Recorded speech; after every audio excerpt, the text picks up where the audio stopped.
They called me drama, until I became their nightmare.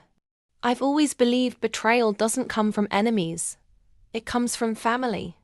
The day I collapsed at work, I was rushed to the ER with tubes strapped to me, barely clinging to consciousness. The doctor dialed my parents. They didn't come. My younger sister did something worse. She posted a picture of herself smiling over ice cream with the caption, "Family day without the drama." That drama was me, her sister, fighting for her life. I saw the post from my hospital bed. My heart hurt more than my body, but I said nothing. I simply healed in silence. Days later, I was discharged and went back to work, calm on the outside but seething on the inside. Then came the moment that lit the fuse. 40 missed calls from my father, all marked urgent. The same man who ignored the doctor's plea when I was near death was suddenly desperate for me to answer. I didn't call back. Instead, I listened. The whispers around town revealed everything. My dad's business was under investigation: fraud, embezzlement, tax evasion. He needed me because, as it turned out, I was the only family member with a clean record and solid credit history. He wanted me to co-sign on a multi-million-dollar deal to cover his tracks. That night, my revenge was born. I agreed to meet.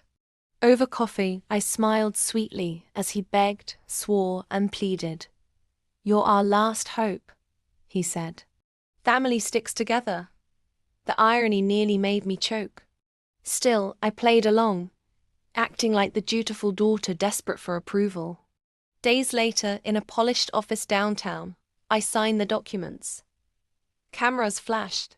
My father and sister grinned like vultures, thinking they had secured their safety.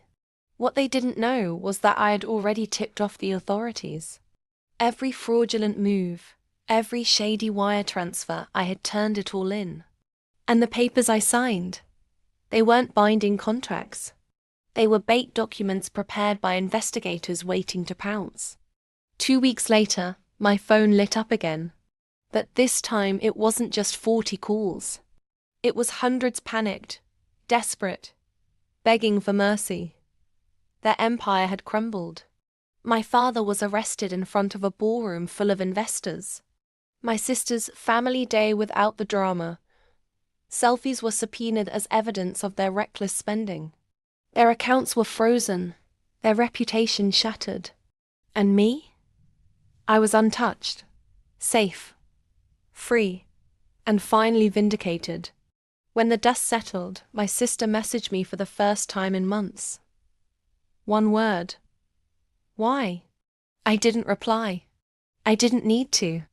Instead, I sat in front of my camera, hit record, and told my story. The betrayal, the silence, the revenge.